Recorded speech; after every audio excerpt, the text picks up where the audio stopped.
Hi everyone, and welcome to my senior capstone overview. I have not done a video in so long. This is very new to me. I'm just trying to get it together here.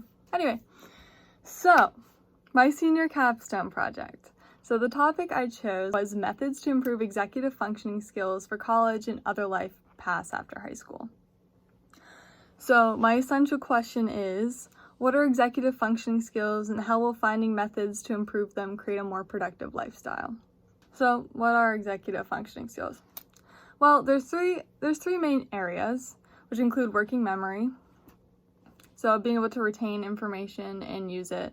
For example, being able to efficiently use your calendar on your phone, like your calendar app, just being able to remember dates, writing them down, things like that.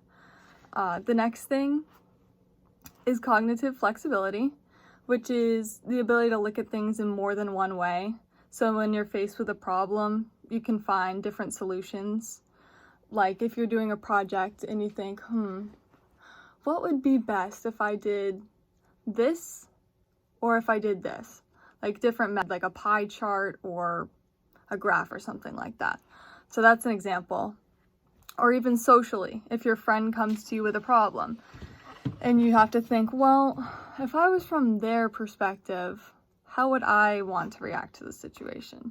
You know, not just thinking about how you would react, but how is the other person feeling? And how do you help them with that? And lastly is inhibitory control, which is being able to stay focused and complete tasks. So that means putting the phone down, no more Netflix time, no more scrolling, none of that. So the topics I will be covering, they're kind of go along. I have one for each of these three areas. So the first thing I'm going to be talking about in my videos is note-taking, and this goes along with working memory. So I'm going to show a more visual method of how to take notes, so more of like a mapping method, and then more traditional, like the Cornell notes. I don't know if you've heard about that. It's more just writing and where to put the writing and the process of that. The second thing I'm going to be doing a video on is mindfulness, and this goes along with cognitive flexibility. So when you're going into a classroom or workplace, you're ready for the day. You know, if you go and say you go into a college lecture, you're really nervous. You think people are going to be looking at you, and you can't even pay attention. That's where you're going to use this mindfulness to bring it down and be able to focus and be present and in the moment. And the last thing I'm going to be doing a video on is organization.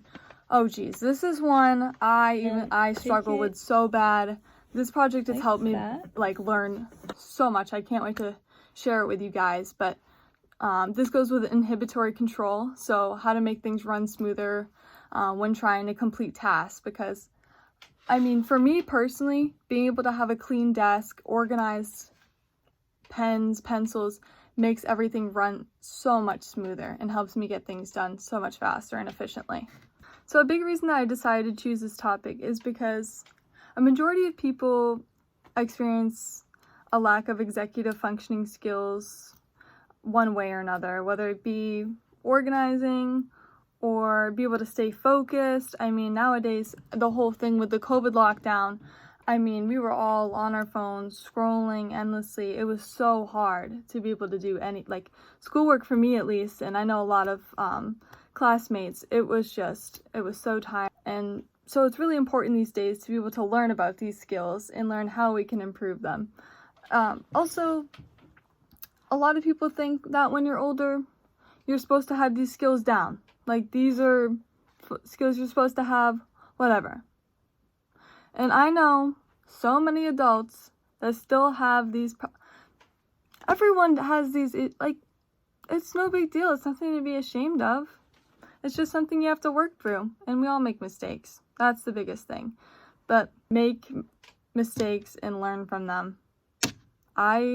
Throughout this whole process of this project, I have learned so much about myself. Alright, and that concludes today's video, so thanks for watching.